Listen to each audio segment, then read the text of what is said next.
najopjevanijih junaka kuće Zrinski, vojskovođa Ban, pjesnik i veliki tragičar, ne samo svoje obitelji nego i Hrvatskog kraljevstva, Petar Zrinski, rođen je na obiteljskom imanju u Vrbovcu 6. lipnja 1621.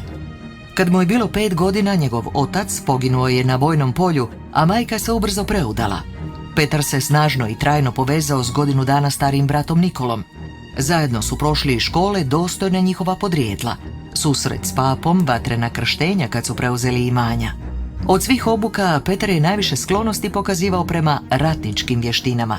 Kanonik Ratkaj opisao ga je ovim riječima: još mladić, ali muževna srca, herkulske snage i vještu umijeću kojim se obično služe artiljerijski zapovjednici.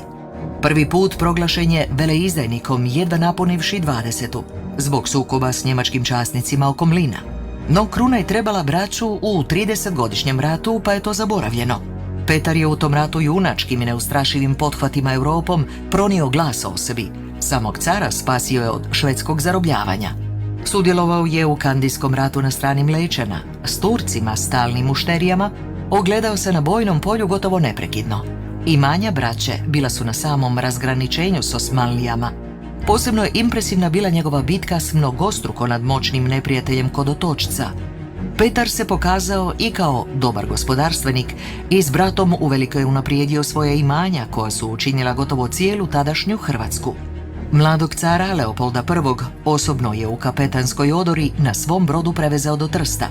Za mirnijih dana pisao je pjesme, bavio se prosvjetiteljskim radom i s bratom i suprugom razmišljao o ujedinjenju hrvatskih narječja.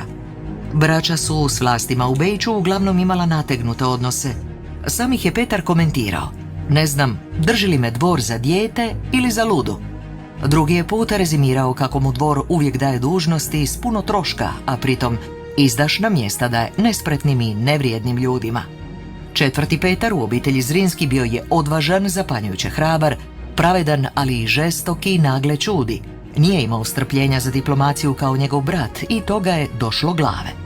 Jer tko bi inače pred carskim vratima grmio podignute desnice: još ćete me se bojati. Kad je drugi put proglašen veleizdajnikom, bilo je to fatalno za njega, njegovu obitelj i Hrvatsku.